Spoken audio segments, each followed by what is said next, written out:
Good evening, good afternoon, and good morning, wherever you are. Welcome to Classified Culture. If you enjoy science fiction and horror stories, then you've come to the right channel. Our goal is to provide quality and original stories for listeners on a regular basis. Every day, there will be at least 1 or 2 new stories for your listening pleasure. Help this channel grow as a community. You can help by sharing this video, giving it a like, leaving a message in the comment section, and subscribing to the channel. Your feedback and support is always appreciated. Well, I suppose that's enough said for now. It's time for me to do what you all have been waiting for. It's time to let the words I speak guide your imagination with a dark and twisted tale.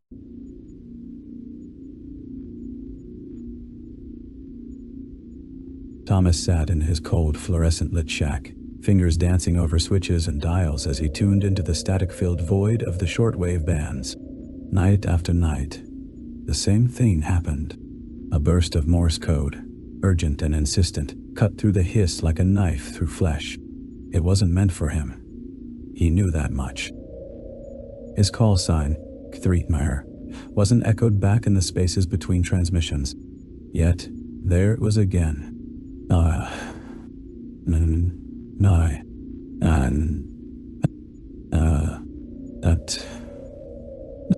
Nice. Over and over, like a distressed heartbeat pounding against the silence.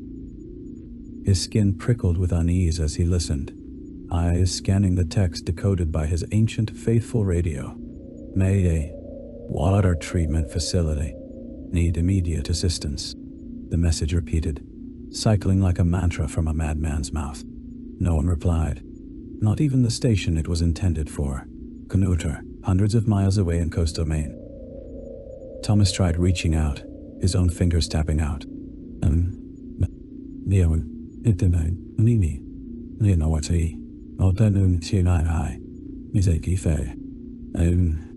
This is Kthreetmeyer. Did you copy? Who are you calling? But there was only silence, except for the faint rhythmic ticking that seemed to follow every transmission, like a metronome counting down to some inevitable end. He couldn't ignore it any longer. On the 4th night of hearing the plea, Thomas decided he had to find out who was behind those desperate dots and dashes. He packed his radio, a flashlight, and an old revolver he hoped he'd never have to use, and drove out to the abandoned water treatment plant on the outskirts of town. The place loomed like a monstrous silhouette against the moonlit sky, its towering smokestacks and rusted metal structures casting long skeletal shadows. The iron gate groaned open reluctantly as Thomas pushed through, revealing a path choked with weeds and littered with debris. As he stepped inside, the air grew heavy with decay and something else. Something acidic that stung his nostrils and left an unpleasant taste on his tongue. His flashlight beam cut through the gloom, illuminating graffiti-scrawled walls and twisted remnants of equipment left to rot. The plant was a labyrinth of pipes, tanks, and conveyors, each step echoing ominously in the cavernous spaces. Thomas followed the path of least resistance, drawn inexorably towards the source of those haunting transmissions. The ticking grew louder, more insistent, echoing off the steel walls like raindrops on a tin roof. It seemed to come from everywhere and nowhere all at once, setting his teeth on edge and sending shivers down his spine. Then, suddenly it stopped. Dead silence hung heavy in the air, broken only by Thomas's own ragged breathing. He rounded a corner, flashlight sweeping across a vast room filled with silent, inert machinery. And there it was, the radio. An ancient, bulky thing, its dials and switches caked with dust and grime. It sat atop a table littered with yellowed maps and faded photographs, amidst a nest of tangled cables and shattered glass. As Thomas approached, he noticed something strange about the room. The walls seemed wrong. They bulged and warped like something was pushing out from behind, straining against the thin skin of metal and concrete. He reached out, fingers brushing against the cold, damp surface, feeling the subtle give beneath his touch. Something shifted inside, bones grinding together like gears in a clockwork mechanism. A sudden burst of static made him jerk away, heart pounding wildly. The radio crackled to life, its speaker filled with white noise and that damnable ticking. Then, a voice. Harsh, distorted, barely recognizable as human, but familiar nonetheless. Kritmar, you shouldn't have come. Thomas froze, blood running cold in his veins. Who are you? He demanded, though he already knew the answer. This was the voice from the transmissions, the one begging for help, the one that wasn't supposed to exist. The radio hissed, then laughed, a sound like distant thunder, dark and menacing. It began, but the words were swallowed by another burst of static. When they finally cleared, the voice was different, higher pitched, softer, almost childlike. Help me, it whispered. Thomas felt a pang of pity, of protectiveness. Despite everything, he still wanted to help. He stepped forward, reaching for the radio, and that's when he heard it, the sound of something large moving through the darkness behind him. He spun around, flashlight beam cutting through the shadows. Nothing there. But then, a scrape, a rustle, bones shifting wrong beneath pressure. Something was moving closer, its presence betrayed by the protesting metal walls. Thomas backed away, eyes wide with fear, as an opening appeared in the bulging wall. A gaping maw lined with jagged edges, like a mouth filled with broken teeth.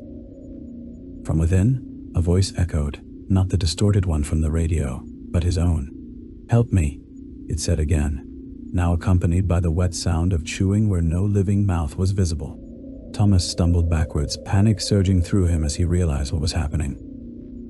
The walls were alive. They were shifting, changing, growing, reaching out for him with bony fingers.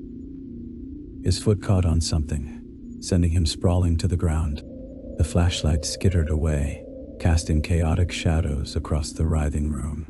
As Thomas scrambled to retrieve it, he felt a terrible sensation, a cold, numbing pressure against his ankle. He looked down just as one of those twisted limbs burst through the floor, its tip splitting open like a grotesque flower to reveal a row of jagged teeth. Thomas screamed, kicking out with his other foot. The limb snapped off cleanly, leaving behind a slick, glistening stump. But there was no blood, no wound, only more of that acidic smell, stronger now, burning his eyes and choking him. He stumbled away, cradling his injured ankle, the world spinning around him. As he limped towards what he hoped was an exit, he couldn't shake the feeling that something was following him, that those wrong bones were still shifting beneath pressure, still reaching for him with their hungry mouths. The ticking echoed through his mind as he fled, a grim reminder of the reality he could no longer trust. And somewhere far behind him another radio crackled to life, its speaker filled with that distant laughter and the urgent plea for help. Mayday. Water treatment facility. Need immediate assistance. Thomas stumbled out of the room, his heart pounding like a kick drum in his chest. The acidic smell clung to him, burned into his nostrils and throat, making each breath a fight against nausea. He leaned against the cold metal wall for support, his ankle throbbing where that thing had grabbed him. There was no blood, but the skin was already turning an angry red, feeling hot and tender to the touch. He shone his flashlight down the hallway, illuminating rusted pipes and graffiti-scrawled walls slick with moisture.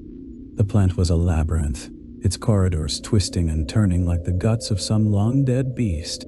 He had no idea which way led back to safety. The ticking echoed through his mind again, insistent, rhythmic. It seemed to come from all directions now, impossible to pinpoint, like the plant itself was breathing, alive with a malevolent pulse. He pressed his hands against his ears, but it didn't silence the sound, it only made it worse, reverberating inside his skull. His foot caught on something as he limped forward, sending him crashing into a pile of discarded debris. A cloud of dust puffed up around him, coating his mouth and eyes. He spat out dirt, wiping his face with his grimy sleeve, feeling the grit beneath his nails. The sound of chewing echoed in his mind again, sending a shiver down his spine. He pushed himself back up, leaning heavily on his good leg. That's when he noticed something strange about the debris. It was bones. Human bones, picked clean and scattered like kindling. He swallowed hard, trying to push down the rising panic. The throat-clicking sound echoed in his mind again, accompanied by that childlike whisper, "Help me." He forced himself to keep moving, limping down the hallway until he came across another door. It was slightly ajar, the room beyond filled with shadows. He hesitated before pushing it open, half expecting something to leap out at him, but there was only silence. Stepping inside, Thomas swept his flashlight beam around the room. More rusted machinery, more graffiti. This time a crude mural of a face twisted into a scream. And something else. A faint rhythmic sound, barely audible over the ticking. He stepped closer, trying to pinpoint its source. It was coming from beneath a pile of debris in the corner. He approached cautiously, flashlight beam trained on the darkness. The sound grew louder, the wet, slapping noise of something large and heavy moving through water. He nudged the debris with his foot, revealing an open pipe. The water inside seemed to ripple, as if disturbed by some unseen presence. Then he heard it again, that throat-clicking sound louder now, echoing from deep within the pipe. A shiver ran down his spine. Without thinking, he reached into his pocket and pulled out a handful of change. He tossed the coins one at a time into the pipe, listening as they splashed down into the darkness below. The clicking stopped abruptly, replaced by a low growl that sent a chill through him. Suddenly, something burst up from the water, moving too fast for Thomas to react. It was a hand, pale and bloated. Its fingers ended in jagged claws. It grabbed his wrist with surprising strength, pulling him closer to the pipe's edge. Thomas screamed, trying to yank himself free, but the grip only tightened. He felt something sharp digging into his flesh, a nail tearing through skin, and then warm blood flowing down his arm. Panic surged through him as he realized what was happening. It was chewing on him, just like the walls had been chewing on those bones. With a desperate cry, he drove his elbow into the creature's wrist. There was a crunch of bone, followed by a wet tearing sound. The hand released its grip, dropping back down into the pipe with a splash. Thomas stumbled away, clutching his injured arm, breath coming in ragged gasps. He leaned against the wall, trying to regain control over his body. His vision swam, threatening to pull him under. He could feel it, the horror taking root inside him, becoming something familiar, almost comforting. The thought made him sick. He couldn't become accustomed to this monstrosity. His arm throbbed where the creature had torn into him, but there was no pain, not yet. Not like the ache in his ankle or the sting of his abraded hands. This was something else. Something deeper, more primal. He could feel it spreading through him like poison, filling him with dread and despair. He took a deep breath, trying to steel himself for what lay ahead. The plant wasn't going to let him leave so easily, not until it had taken everything from him. And he couldn't afford to become accustomed to that thought, to accept it as his fate. He had to keep fighting, keep moving forward. With renewed determination, Thomas pushed off from the wall and limped out into the hallway. The ticking seemed louder now, more insistent, like a heartbeat counting down towards some inevitable doom. But he refused to listen, to give in to that horrible rhythm. Instead, he focused on the sound of his own breath, the pounding of his heart, the proof that he was still alive. He turned a corner and found himself face to face with another wall of shadows. As he stepped closer, something moved within them. Something large and heavy, shifting beneath pressure. He heard it then, the terrible sound of bones grinding against one another, accompanied by that wet, sucking noise as flesh tore apart. Then came the voice, echoing out from the darkness. "Help me." It was his own voice, distorted and twisted, filled with pain and desperation. And behind it, louder now than ever before, the ticking, the relentless, inescapable ticking that seemed to reach right into his soul. Thomas stood there, frozen in terror, as the wall began to move towards him, a writhing mass of flesh and bone and metal. its mouth filled with jagged teeth. He knew he should run, should flee down the hallway and never look back. But his body refused to obey. All he could do was stand there, helpless, as the plant reached out for him once more. But then, just as those hungry jaws were about to close around him, something unexpected happened. A door slammed shut behind him, a sudden burst of light cutting through the darkness. And in that moment, Thomas saw it, the truth of what had been happening here all along. The walls weren't alive. They were merely reacting to something else, something hidden within them, something that was now reaching out for him through the open door. He caught a glimpse of it, a flash of pale flesh and glistening eyes, and then everything went black.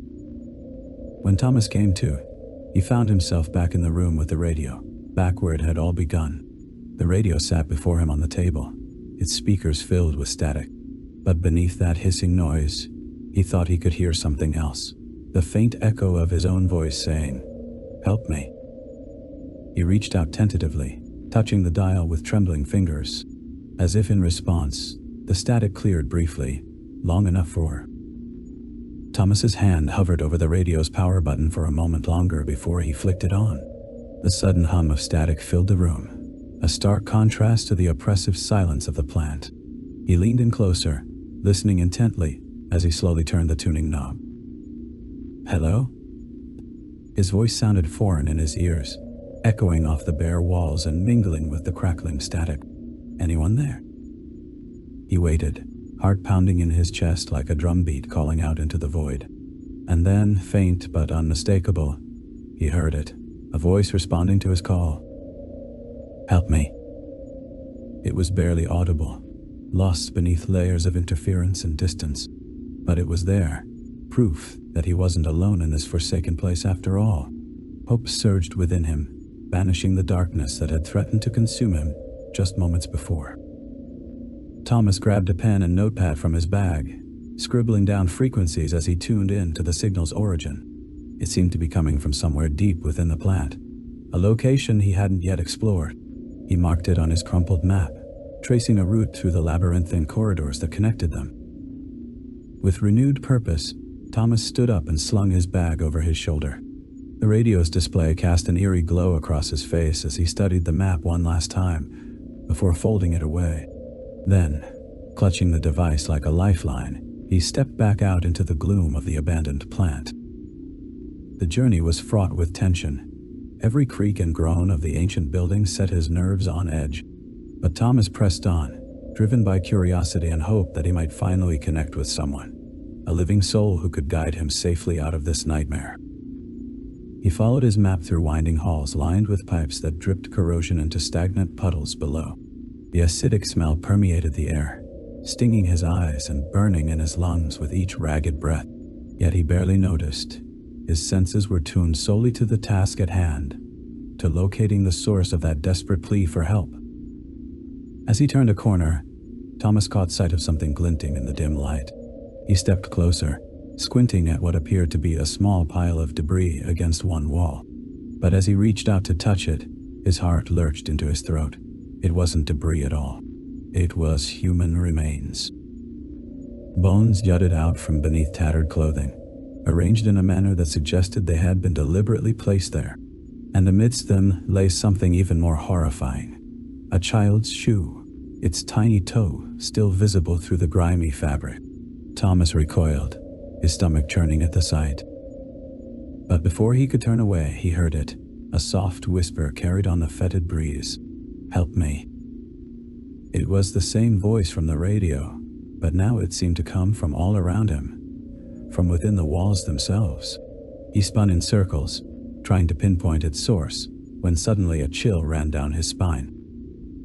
There, barely audible above the distant hum of machinery, he heard something else, a rhythmic clicking noise, like bones shifting wrong beneath pressure.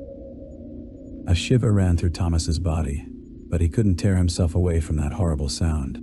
It drew him closer, step by halting step, until finally he stood before another door. This one slightly ajar, revealing nothing but darkness beyond. With trembling hands, Thomas reached out to push the door open further. As it groaned on its rusty hinges, The clicking grew louder still. Insistent, almost hungry. And then, just as he was about to step inside, something else caught his ear. The soft patter of footsteps echoing through the empty corridors. They seemed to come from everywhere at once, like a horde descending upon him from all sides. Panic surged within Thomas and he turned to flee, but it was too late. Something grabbed hold of his ankle, pulling him off balance with unexpected strength. He crashed onto the hard concrete floor, his radio skittering away into the shadows. Pain exploded in his knee, a sharp, biting agony that made him gasp aloud. But there was no time to wallow in it. Already he could feel hands grasping at his limbs, fingernails tearing into his flesh as they dragged him backwards towards that gaping maw of darkness. Thomas thrashed and kicked, fighting with every ounce of strength he possessed. And yet, despite his best efforts, those relentless hands continued to pull him ever closer to the unknown horrors lurking within that room. He could see now that the doorway was filled with shadows, living, writhing things that seemed to writhe and twist against one another like serpents. Just when he thought all hope was lost, however, something unexpected happened. With a sudden burst of strength born from desperation, Thomas managed to wrench his leg free. He scrambled away on hands and knees, leaving behind trails of blood where those terrible nails had torn into him. He didn't look back, not even as the echoes of that awful clicking chased after him down the hall. Instead, he fled blindly, driven by adrenaline and sheer terror, until finally, mercifully, he stumbled through another door and found himself once more in the room with the radio. Thomas collapsed against the closed door, sliding down its cold surface until he huddled on the floor in a trembling heap. His breath came in ragged gasps, each inhale bringing with it the metallic tang of blood and fear. He looked down at his hands that had fought back against whatever monstrous thing had attacked him, and found them shaking uncontrollably.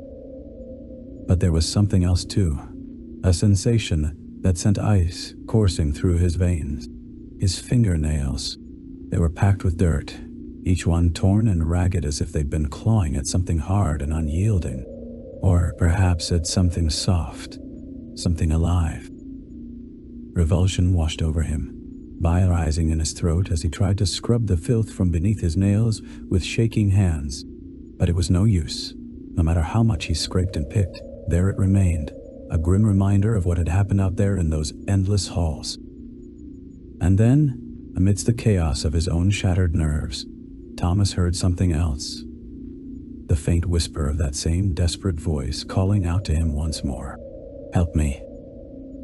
But this time, it seemed to come not from without, but from within, echoing through his mind like a terrible echo chamber.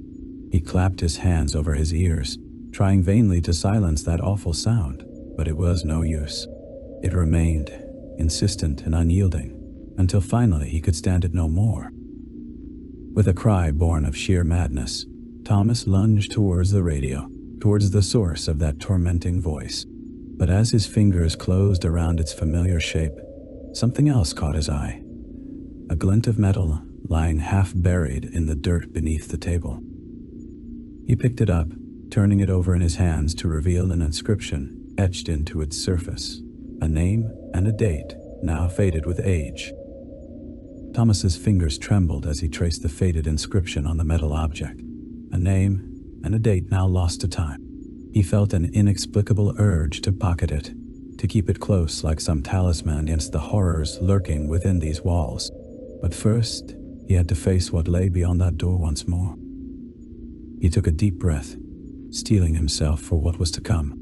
His leg throbbed where those terrible nails had torn into him, each beat of his heart sending a jolt of pain up through his bones.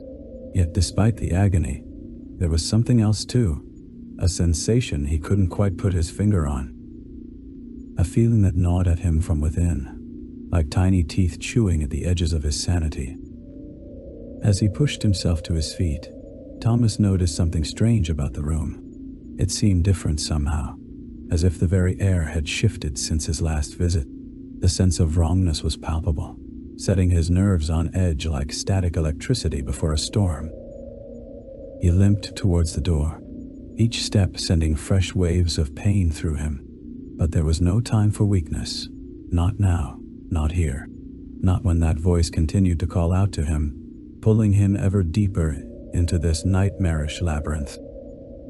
The door groaned open reluctantly, revealing more of those endless halls stretching out before him. But something had changed. The once dusty floors were now marred by a dark substance that glistened in the dim light, something wet and viscous, like spilled oil or blood. Thomas hesitated, his foot hovering inches above the slick surface. He knew he should turn back, retreat to the safety of the room with the radio. But how could he abandon whoever, or whatever, was calling out for help? No matter how much dread filled him, no matter how certain he was that death awaited him at the end of this twisted journey, he couldn't ignore those desperate cries. He stepped forward, his boot squelching in the strange liquid. The sound echoed through the hall like thunder, sending shivers down his spine. As he walked further, Thomas became aware of another change. The air was growing warmer, heavier somehow. It clung to him like a physical weight, pressing against his lungs with each breath, until he felt suffocated by its oppressive heat.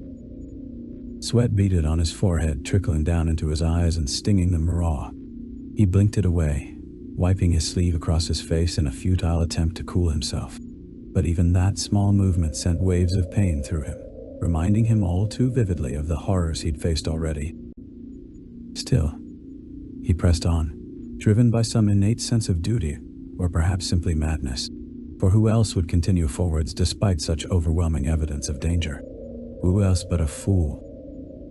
The halls began to narrow around him, their walls closing in like jaws poised to snap shut at any moment. The dripping pipes overhead grew louder, their steady rhythm now punctuated by that infernal clicking noise. The same sound he'd heard earlier, only now it seemed to echo from all sides, surrounding him completely. Thomas stumbled onwards, his heart pounding wildly in his chest. Each beat sent fresh jolts of pain through his leg. But still he didn't stop, not even when the halls grew so narrow that their walls brushed against him on either side, scraping against his skin like sandpaper. And then, without warning, the hallway ended abruptly, giving way to a massive, cavernous chamber. Here, the air was thick with humidity and something else, a putrid stench that made Thomas retch violently into his handkerchief. But it wasn't just the smell that turned his stomach. It was what lay before him in that vast space. A makeshift campsite had been set up against one wall, complete with a fire pit filled with cold ashes and a rickety table bearing the remnants of what must have once been food. But now, it was little more than rotting flesh and twisted bones, littered across the ground like some sickening parody of nature's cycle. At first glance, there seemed to be no sign of whoever had made this grim encampment. Yet as Thomas stepped closer, he noticed something else. A half-buried shape lying beneath a pile of rags near the fire pit. He approached cautiously, his breath coming in short gasps now, each inhale filled with that terrible stench. As he reached out to pull back the tattered cloth, Thomas felt something cold and hard press against his ankle, something buried beneath the decaying fabric. He froze, his heart pounding wildly as he tried to decide whether to flee or investigate further. But it was too late. Whatever had been hidden there had already sensed his presence. With a sudden burst of speed, it lunged from the shadows, teeth bared, eyes wild, and fastened itself onto Thomas's leg with all the ferocity of a rabid beast. He screamed, falling backwards as pain exploded through him like fireworks. But even as he struggled to free himself, something terrible happened. The thing attacking him began to change. Its body contorted and twisted in ways that defied nature, bones shifting beneath its skin until it bore little resemblance to anything human. And then, as abruptly as it had begun, the creature stopped moving entirely. It lay there on the floor before him, twitching spasmodically while Thomas stared down at it in horror, too terrified even to breathe. But then, just when he thought things couldn't possibly get any worse, the creature spoke. "Help me." Those two simple words sent shockwaves through him, reverberating within his very soul. Because this time, there could be no doubt. The voice belonged not to some unseen tormentor, but to something far more intimate and terrifying. himself. He stumbled backwards, away from that terrible sight, until finally he found himself pressed against the cold stone wall of the chamber. His breath came in ragged gasps now, each inhale filled with the taste of fear and madness. But still, that voice persisted, echoing through his mind like a wound that refused to heal. "Help me.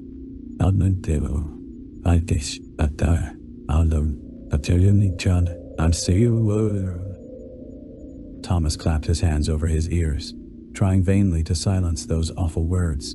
But it was no use. They remained, insistent and unyielding, until finally he could stand it no more. With a cry born of sheer madness, he lunged towards the creature, towards that twisted, broken thing that looked so very much like himself. And as his hands closed around its throat, something terrible happened. Its skin split open beneath his touch, revealing not flesh and blood but something far more horrifying. A writhing mass of insects, each one squirming and twisting in an attempt to escape his grasp. Thomas screamed, recoiling from the sight, even as those loathsome creatures swarmed over him, burying themselves beneath his skin like hungry maggots. He fell backwards, thrashing wildly against the floor as he tried desperately to dislodge them, to rid himself of their foul touch before they consumed him entirely. But it was no use. Already he could feel them burrowing deeper, their tiny legs clicking and clacking against his bones, like some awful metronome counting down the seconds. Thomas huddled against the wall, his breath coming in shallow gasps, as he stared at the writhing mass of insects where once there had been flesh. The sound of their clicking legs filled him with a primal terror, each tick-tick-tick driving spikes of panic into his heart. He felt their movement beneath his skin, tiny limbs burrowing deeper, even as he clawed desperately at his arms and face. But it was no use. They were inside him now, part of him, and there was nothing he could do but scream and shudder and wait for the inevitable end. Yet even amidst the horror, Thomas's mind raced. How had this happened? What was this thing that looked like him, sounded like him, and yet was so clearly not human? He forced himself to think back, to try and recall any sign of this creature before it attacked him. But his memories were hazy, disjointed, like trying to grasp at smoke. There had been something, a sound maybe, a whisper carried on the humid air. Or perhaps it was just another trick of this godforsaken place, another layer in its twisted game. As if summoned by his thoughts, the chamber's heavy silence was shattered once more by that same relentless clicking. It seemed to come from everywhere and nowhere at once, echoing off the walls and reverberating through his very bones until he could not tell whether it was real or just another symptom of his madness. Thomas pressed his hands against his ears again, but it made no difference. The sound was inside him now, inseparable from his own heartbeat, his own breathing, the rhythmic ticking of a clock counting down the final seconds of his life. He stumbled to his feet, trembling like a newborn colt, and limped deeper into the chamber. The air grew heavier still, thick with moisture and an overpowering stench of decay that seemed to cling to him like a second skin. His eyes watered, throat burned, but still he pushed on, driven by some unseen force. The clicking sound guided him now, leading him through a labyrinthine network of narrow corridors, filled with the detritus of a once thriving industry, now left to rot. Pipes hung from the ceilings like the bones of some ancient leviathan, their rusted joints creaking and groaning, as if whispering secrets in a language long forgotten. Thomas's leg throbbed with every step, but he barely noticed. His entire body felt alien to him now, tingling and prickling with sensations he could not quite comprehend.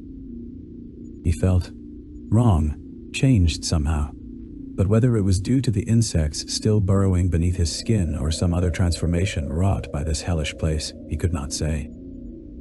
The corridors opened up suddenly into another vast chamber, even larger than the last. Here, the air was thick with shadows, and Thomas's breath caught in his throat as he took in the sight before him. A massive tank loomed ahead, filled with a dark, viscous liquid that seemed to absorb what little light filtered down from above. It was like staring into a bottomless abyss, one from which no hope could ever emerge. But it was not the tank itself that drew Thomas's gaze, or even the monstrous form he could now see floating within its depths, but rather the words inscribed upon its surface. "Help me."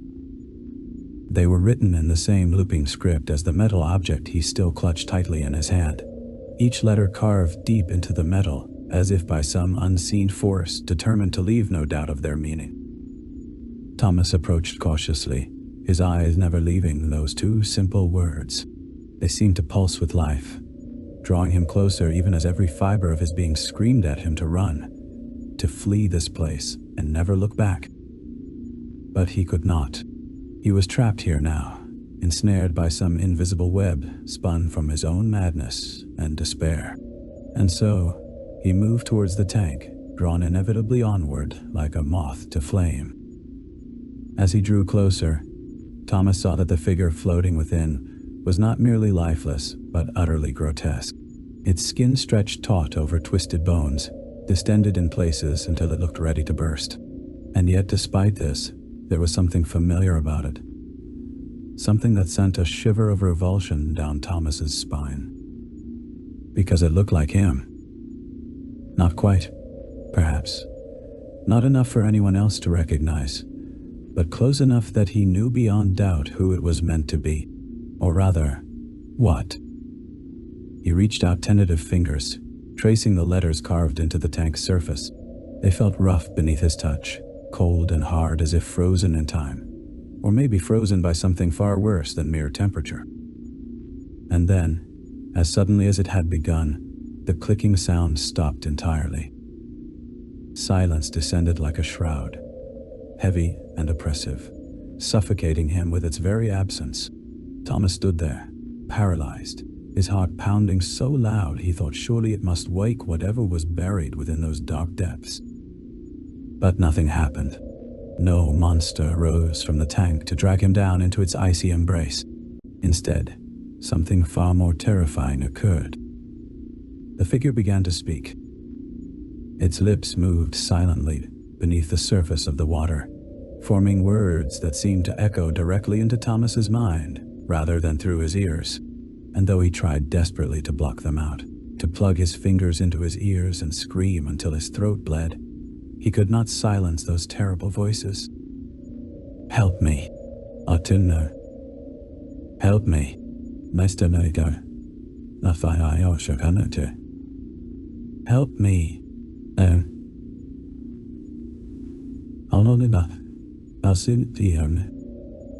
They grew louder with each repetition, more insistent, until finally Thomas felt something snap deep within him. He fell to his knees, clutching at his head as if he might tear it open and cast out the demons within. But there was no release, only endless torment. Because now not only could he hear those words, but he could feel them too, like tiny hooks buried deep inside his skull, digging deeper with every syllable until they had torn him apart entirely. He screamed then, a raw, primal sound that echoed through the chamber and seemed to reverberate even within his own mind. And in response, something shifted beneath the surface of the tank. The figure moved, turning towards him with eyes that blazed like twin furnaces, even as its lips continued their relentless whisper. "Help me."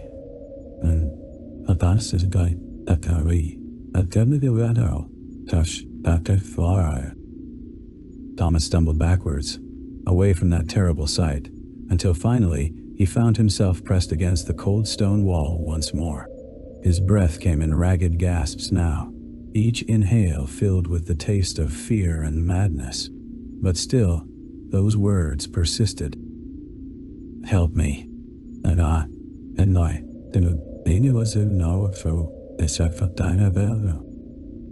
He could not silence them, not even by clapping his hands over his ears or biting down hard on his tongue until blood filled his mouth. They were inside him now, inseparable from his own thoughts, his own heartbeat. They were him. And then, just when he thought things could not possibly get any worse, Thomas felt something else begin to change. His memories. At first it was subtle, a haze clouding the edges of his recollections, blurring them like old photographs left out in the sun. But soon even that wasn't enough. His past began to crumble entirely, falling away piece by piece until all that remained were fragments, shattered remnants of A. Thomas remained huddled against the wall, his hands clapped over his ears, but it was no use. The words echoed inside him, relentless, maddening. His breath came in ragged gasps, each inhale tasting of rust and decay, like the very air was poisoned by those two terrible syllables. His fingers trembled where they pressed against his ears, nails bitten down to the quick. He'd done that without realizing it, gnawed at them until they bled, packed with dirt and God knows what else from this forsaken place. The sight of them made his stomach churn, but he couldn't look away. Something shifted beneath his feet, a low rumble like distant thunder. Or maybe it was his own heartbeat, pounding so hard he felt it reverberate through his bones. He tried to stand, but his legs refused to cooperate, jelly-like and untrustworthy. So instead, he slid down the wall until he was sitting on a cold stone floor, knees drawn up to his chest. His eyes flicked to the tank again, despite himself. The figure had turned towards him, its gaze burning into him even through the darkness of the water. Those eyes, they seemed familiar somehow, but the memory eluded him, slipping through his grasp like smoke. "Help me." The words were softer now, almost pleading, but there was something else too, a cold, calculating edge that sent shivers down Thomas's spine. He felt a sudden urge to help, to do something, but what? What could he possibly do for a creature like this? His throat clicked as he tried to speak, the sound echoing in his ears like distant bones breaking. "Well, what?" he stammered, the words coming out rough and halting. "What do you want from me?" "Help me," came the reply, immediate and insistent. The figure began to rise from the tank, its movements jerky and unnatural, as if controlled by strings pulled taut by some unseen puppeteer. Thomas scrambled backwards, crab-like, until he hit the wall again. His heart hammered in his chest, a wild, trapped thing desperate for escape. But there was nowhere to go, not unless he wanted to dive into that dark, churning water himself. The figure emerged fully now, its body twisted and wrong, arms bent at angles they shouldn't be able to reach, spine curved like a question mark.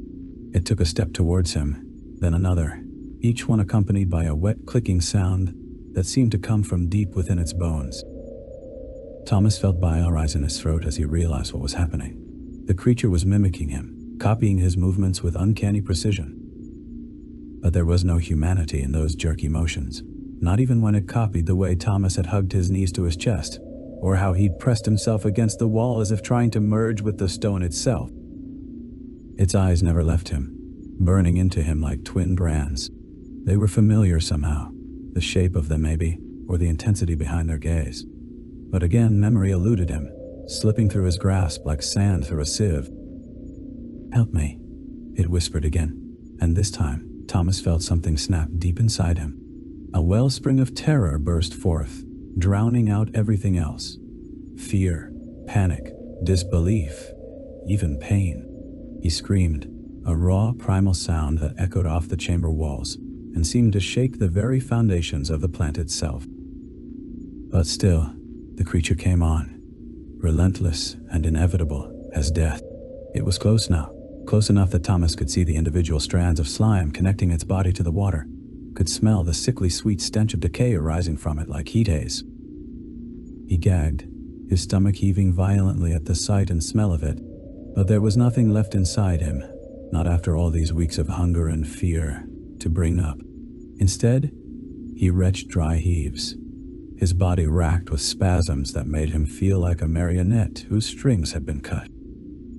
His throat clicked again as he tried to speak, some instinct screaming at him to try one last time to communicate, to understand. But all that came out was a hoarse croak.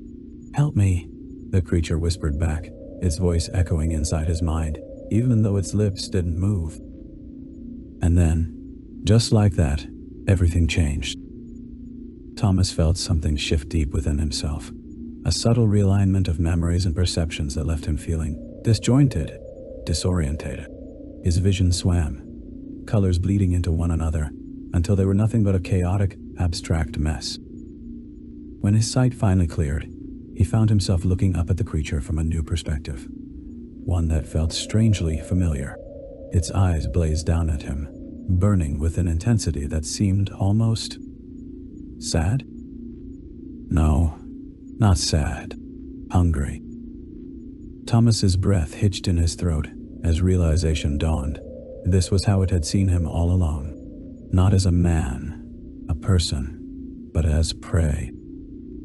A soft clicking sound echoed through the chamber, a noise Thomas now recognized as the creature's laughter. It reached out towards him, those burning eyes never leaving his face, and he felt something cold and hard press against his palm. His metal object. He dropped it sometime during their encounter. The word sent shivers down his spine, but he couldn't dwell on that, not now. Not when the creature was so close, its fingers brushing against his own as it pressed the object back into his hand. "Help me," it whispered again, and this time Thomas understood. It wanted him to use the metal thing, to strike out at it maybe, or perhaps to defend himself somehow. But how could he? It was already too late for that. Still, he raised the object anyway, a futile gesture of defiance, and as he did so, something inside him snapped again. This time, though, there was no terror waiting on the other side, only emptiness.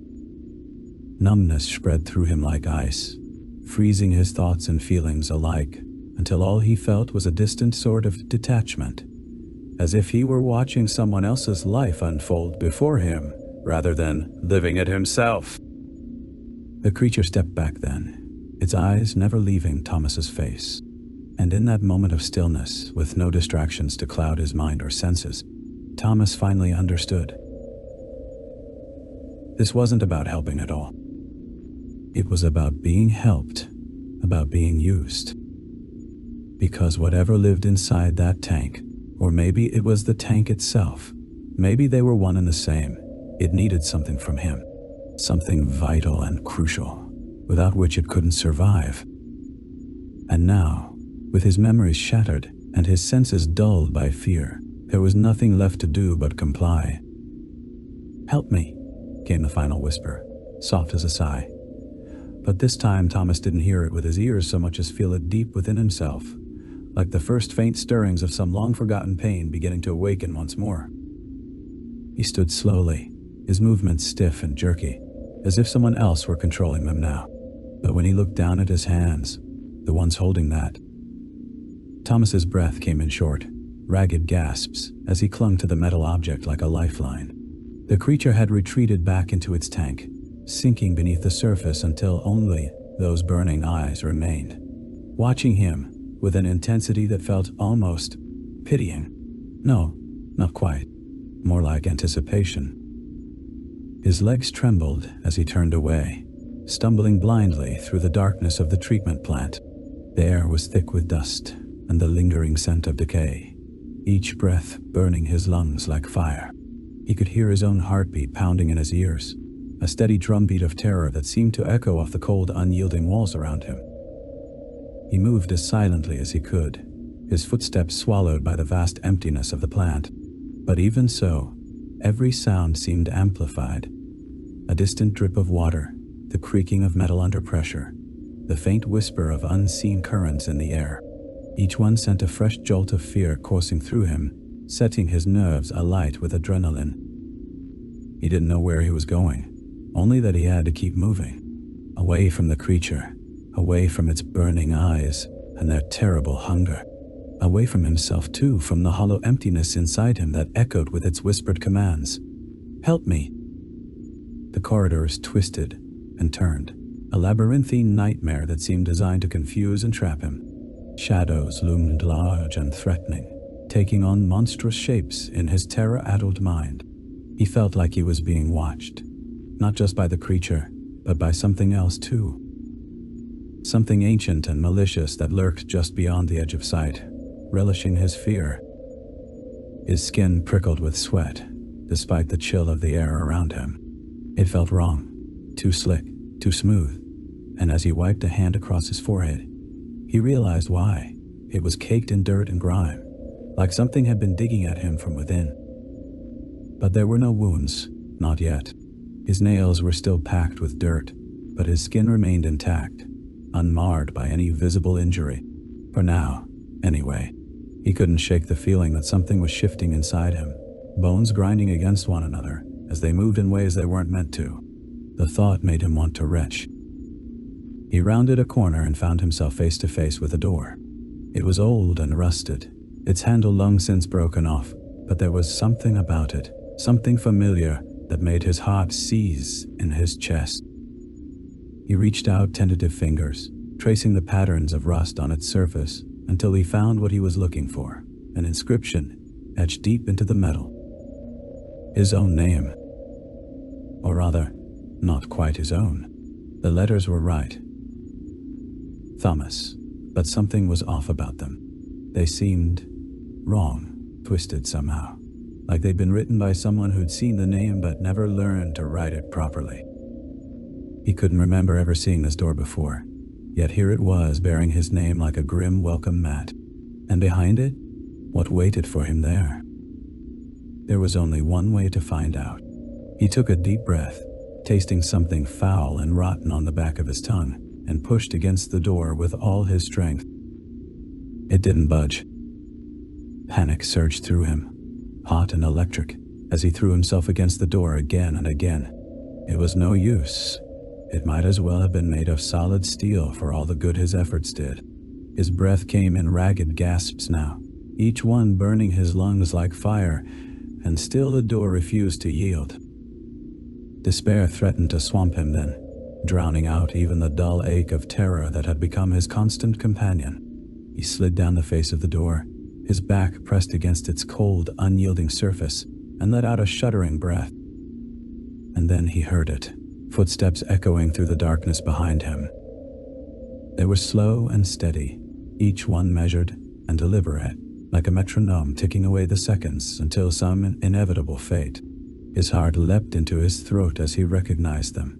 They were the same footsteps he'd followed here, the ones that had led him to the creature in its tank. Only this time, there was no mistaking their source. They belonged to something far more solid and real than any spectral echo could ever be. Panic surged through him again, hot and wild, as he scrambled to his feet and pressed himself against the door once more. But it was too late for escape, too late for anything but surrender to whatever horror had decided to follow him down this endless corridor. He froze, every muscle locked tight with terror, as the footsteps drew closer still.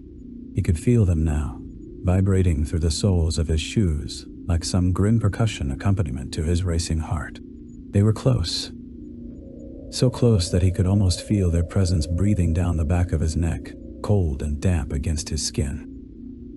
And then they stopped. Silence hung heavy in the air, thick enough to choke on. He waited. For what? He didn't know. But nothing happened. No sudden attack, no gruesome transformation, just silence. Until, that is, he heard it. A faint scratching sound, like fingernails being dragged across metal. It sent shivers down his spine, each one cold and sharp as an ice pick, driving deep into his flesh until they seemed to echo within him, stirring something ancient and terrible from its slumber. He knew that sound, that feeling, too well now. He'd heard it before, felt it tearing at his skin from the inside out, splitting him open like some gruesome experiment gone wrong. His nails were still packed with dirt, more dirt than should have been possible, and when he looked down at them, they seemed almost alive. No, not quite. Not alive, exactly, but active, moving, shifting beneath his skin in ways that made him want to scream. Because now he knew what was happening, that this was no mere infection or possession but something far worse, transformation. His body was changing, shifting, rearranging itself according to some alien design, and there was nothing he could do to stop it. He took a deep breath, or tried to, but his lungs felt wrong too, constricting around his chest like a vice, crushing the air from them before it even reached his throat. He coughed, choking on the effort, and that's when he heard it again. The scratching sound, louder now, and accompanied by something else, a faint clicking noise, like bones grinding together under pressure. Something was happening behind him. Not just footsteps anymore, but movement, life, pressing against the door with a force that seemed almost deliberate. He could feel it through the metal, the pressure building slowly but inexorably, inch by agonizing inch, until finally, with a sudden explosive roar of splintering wood and tearing steel, the door gave way. And there it was, the twisted corpse from before, its eyes burning down at him with an intensity that seemed almost sad. No, not sad. Hungry. He'd seen it like this once before, hadn't? Thomas's breath came in short, ragged gasps, his lungs burning like they were filled with acid instead of air. The creature was hurting him again, its presence an oppressive weight behind him, pushing him forward through the labyrinthine corridors of the abandoned water treatment plant. He could feel it, even without looking back, the ancient, malicious intent dripping from every silent step. His skin crawled with a life of its own, shifting beneath his touch, like something was wriggling just below the surface. He scraped at it with his nails, desperate to relieve the crawling sensation, but only succeeded in digging half-moons into his flesh. The dirt packed under them seemed to swell and multiply, growing darker, more malevolent. The plant's vast emptiness echoed around him, amplifying his terror. Every sound was magnified. The distant drip of water, the creak of rusted metal, the rhythmic thrum of machinery long since fallen silent. Each noise sent a fresh jolt of fear through him, pushing him faster down the corridor. Until he heard something new, a low guttural clicking, like bones grinding together under immense pressure. It echoed from somewhere ahead, growing louder with each step until it was all he could hear, the world's grim heartbeat, counting down to his inevitable end. He tried to call out, but his throat clicked hollowly instead of forming words. Panic surged within him, hot and overwhelming. He was losing control, not just of his body, but of his mind too. His senses were betraying him, twisting in on themselves until he couldn't trust anything anymore. A sudden movement caught the corner of his eye, a flash of something pale darting between pipes. He whirled around, heart pounding, only to find nothing there but shadows and decay. Yet, the sensation lingered, that cold, damp breath against the back of his neck again. Closer this time. He stumbled onwards, desperate for some sign that he wasn't alone, that help might still be coming. But each corridor looked much like the last, a bleak, empty expanse of concrete and rust, stretching out into infinity. Hope was a dwindling ember inside him now, almost extinguished by fear and despair. The creature led him to another door, this one locked off with heavy steel bars. Behind them, he could make out something ancient and massive, a hulking piece of machinery that seemed almost alive in its decay. It hummed with an energy all its own, vibrating through the floorboards beneath his feet until it felt like his bones were shaking apart from within. Panic threatened to consume him as memories struggled to surface. Memories of this place, these machines, but they remained just out of reach, elusive as smoke. He could feel them there, teasing at the edges of his mind, but whenever he reached for them, they slipped away like sand through fingers. The creature pressed against him from behind, its presence pushing him forward until he was wedged between its body and the cold steel bars. Its breath was hot on his neck now, humid and reeking of decay, death's fetid whisper against his skin. Thomas reached out a trembling hand, grasping at the bars that separated them. He could feel the creature's gaze burning into him, watching him with an intensity that bordered on hunger. His fingers closed around one of the bars, a rusted, jagged thing that bit deep into his flesh, but he barely felt the pain. All his senses were consumed by that gaze, that breath. Then suddenly, it spoke. Its voice was a low rumble, like rocks grinding together under immense pressure, the sound of ancient things awakening after centuries of slumber. "Open," it commanded, its tone flat and cold as death itself. Thomas hesitated, paralyzed by fear.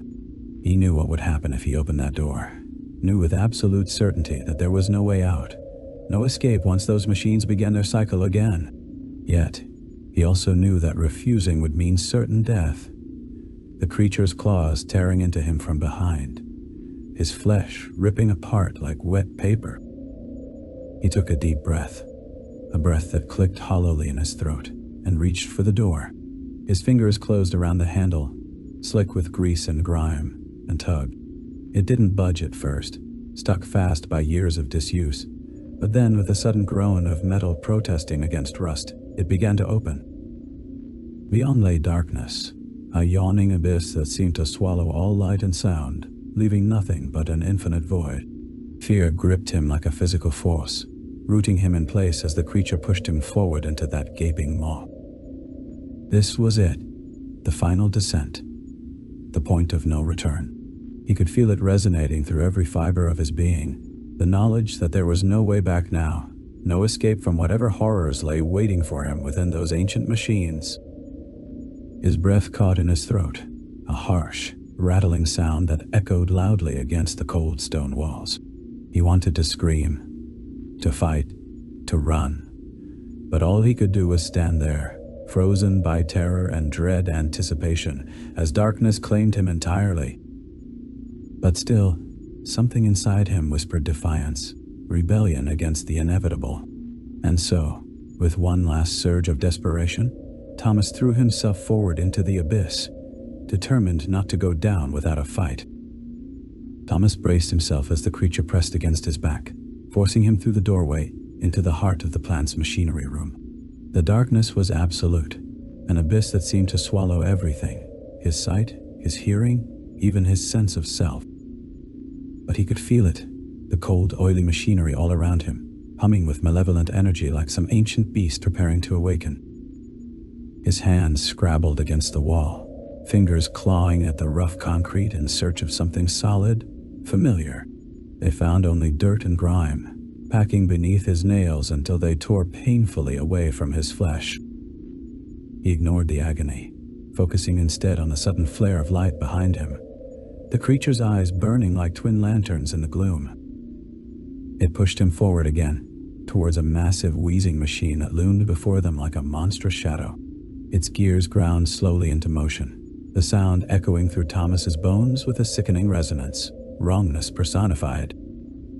He could feel it shifting beneath his skin, those ancient gears grinding against his own, forcing him to move in ways he was never meant to.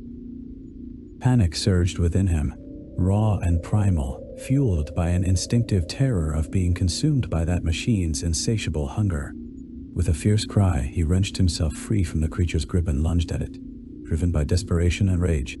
His fists flew wildly, striking flesh that felt both soft and unyielding, like punching whetstone. The creature didn't react at first, didn't even seem to notice his attack. But then, suddenly, it was there. The sensation of bones shifting wrong beneath pressure, grinding together with a sickening crunch as the creature absorbed the blows meant for its body. Its form wavered, flesh melding with metal, until they were indistinguishable from one another, a grotesque amalgamation born from the very machines that now surrounded them. Thomas faltered, horror gripping him like a physical force as he realized what was happening. That this thing was not simply using the machinery to trap him, but literally becoming part of it, becoming more than either could ever be alone. But even amidst his terror, there was something else, a distant memory clawing at the edges of his consciousness, demanding attention. He had seen this before, felt the same sensation of wrongness, of flesh merging with metal, and not just in nightmares or fever dreams. No, it was real. It had happened here, in this very place. The creature's eyes blazed brighter still, as if sensing the memories resurfacing within him. Its voice echoed through his mind again, a grinding rumble that seemed to resonate deep inside his chest. "Remember," it demanded, hunger evident in every syllable. And then, suddenly, Thomas did remember. He remembered the plant, the ancient machines, and their insatiable thirst for life. He remembered the children who had gone missing, his friends, his neighbors, and how they had all come here one night, drawn by some inexplicable force. And he remembered what happened next. The machine roared to life around them, gears and pistons grinding into motion, with a cacophonous thunder that drowned out even Thomas's screams of terror. But amidst the chaos, something else happened. A shift in perspective, as if reality itself was bending around him like a warped reflection. He saw himself then, younger, smaller, but undeniably him, as one of those missing children standing before this very machine.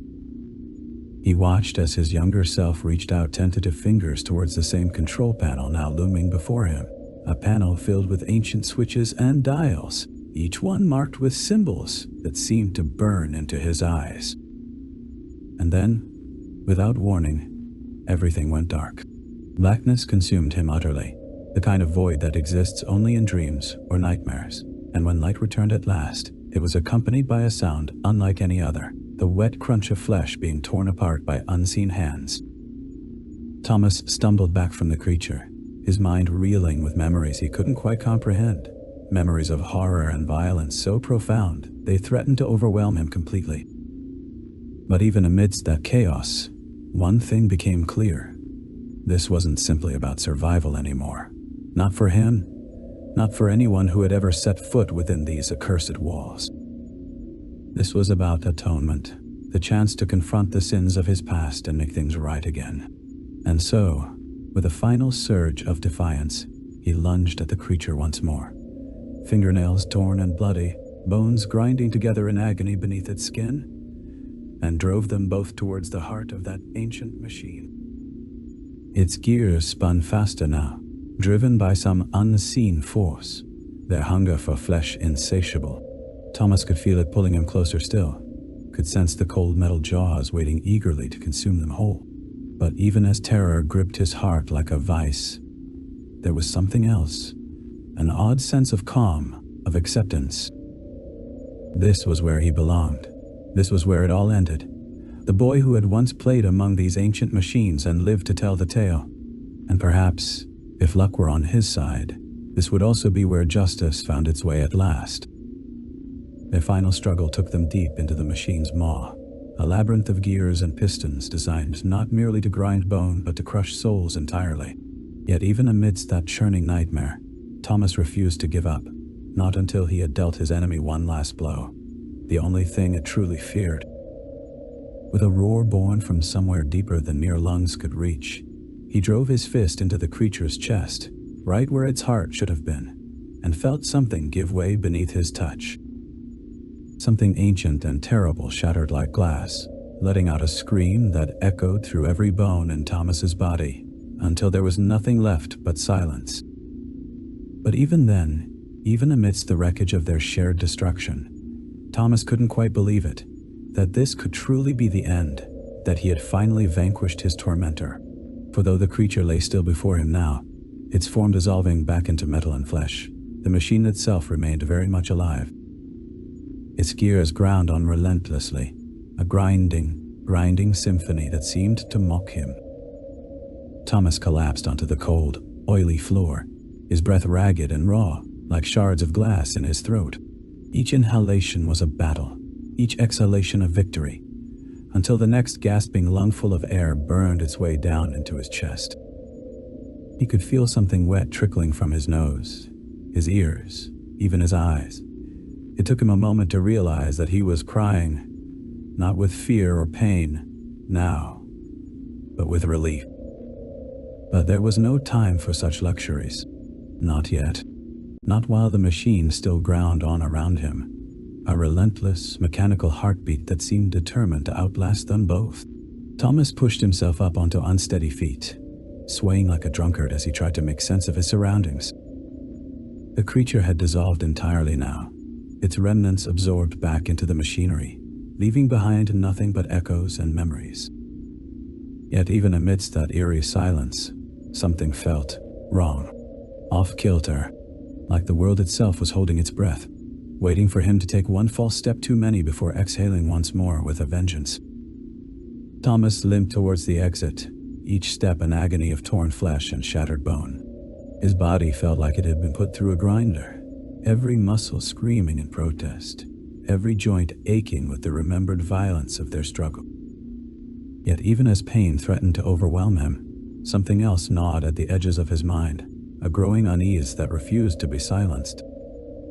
His footsteps echoed through the vast chamber like gunshots, each one sending fresh shards of pain ricocheting up his spine. But still he pressed on, driven by some innate sense of self-preservation that refused to let him simply collapse and die amidst all this mechanical carnage. It was then that he noticed it, the faint clicking sound emanating from deep within the machine's core, growing louder with each passing second until it seemed to fill his very skull. His throat clicked in response, a reflex born not of speech but of terror, before words could even form themselves on his tongue. Thomas stumbled back from the noise, heart pounding wildly in his chest as he tried desperately to make sense of what was happening. That sound, it shouldn't be possible. Not after everything they'd been through, not after all that he had endured and survived. And yet, there it was, insistent, unyielding, a testament to some lingering malevolence still trapped within these accursed walls. The gears began to spin faster now, driven by an unseen force once more. And Thomas knew with a cold, terrible certainty what was coming next. The machine wasn't finished with them yet, not by a long shot.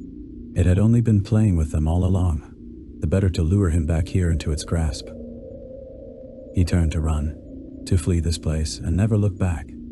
But it was too late, too little, too damn slow, because just as he reached the door, something burst forth from the machine's heart, a writhing mass of metal and flesh that seemed to defy all logic, all reason, and wrapped itself around him like a living shroud.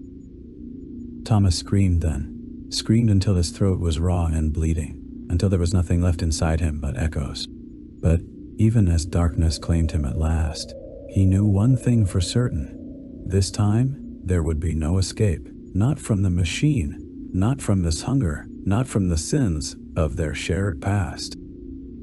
And so, with a final shuddering breath, Thomas surrendered himself to the dark, his body dissolving into metal and flesh once more, until nothing remained but echoes and shadows and the endless grinding symphony of gears turning forever in the night. As Thomas's consciousness flickered like a dying candle flame, he found himself standing once again at the entrance of the ancient machine. The air was cool and damp, the silence oppressive. He turned to look back at his body, the lifeless husk that lay crumpled on the floor, and felt an eerie detachment. This wasn't how it was supposed to end. But there was no time for regret or recrimination. A faint clicking sound echoed through the chamber once more, growing louder with each passing second. Thomas knew what it meant. Another creature was being birthed by the machine, another tormentor sent to finish what had been started so many times before. He began to run, to escape this place and all its horrors, but his feet felt leaden, as if weighed down by unseen chains. The clicking grew louder still, its rhythm echoing in time with his own racing heartbeat. Panic surged through him like a tidal wave, drowning out rational thought until there was nothing left but primal terror. And then, suddenly, it stopped. The clicking, the grinding of gears, everything. Silence descended like a shroud, a heavy, suffocating blanket that seemed to muffle even his own ragged breath. Thomas skidded to a halt, his chest heaving as he tried desperately to make sense of what was happening. Could it be over? Had he finally escaped the machine's grasp? Hope swelled within him, threatening to burst free like a caged beast. But before he could give voice to that feeling, something caught his eye, a glint of metal in the gloom. He approached cautiously, heart pounding wildly in his chest, until he saw what it was. A mirror, hung up on the wall amidst the rusted gears and worn machinery, its surface tarnished but still serviceable enough to reflect his own haggard visage back at him. Thomas stared at his reflection, at the bloodied face and haunted eyes, and felt a chill run down his spine. Because standing behind him in the mirror's reflection was not his body, the lifeless husk he had left behind, but rather another figure entirely. A woman, her features contorted with rage and sorrow, her hands outstretched towards him, as if reaching for something just beyond her grasp. Thomas spun around, heart pounding wildly in his chest, but there was nothing there. No woman, no reflection, only the empty chamber and its endless grinding symphony of gears turning forever in the night. He turned back to the mirror, breath fogging up its surface as he stared at his own terrified face once more. And then, slowly, deliberately, the woman's reflection began to change. Her eyes filled with tears, not of sadness but of anger, and her mouth opened wide, letting out a silent scream that seemed to shake the very fabric of reality itself. The reflection began to fade, pixelating like an old film reel, before dissolving entirely into nothingness. But even as it disappeared, something else remained. An echo of that scream, lodged deep within Thomas's mind like a shard of glass. He clutched at his head, falling to his knees as pain lanced through him, a pain born not of physical injury, but of psychic violation. The machine hadn't been trying to kill him after all. It had been trying to warn him. Thomas stumbled back from the mirror, his breath coming in ragged gasps now, as if each inhalation was a lie.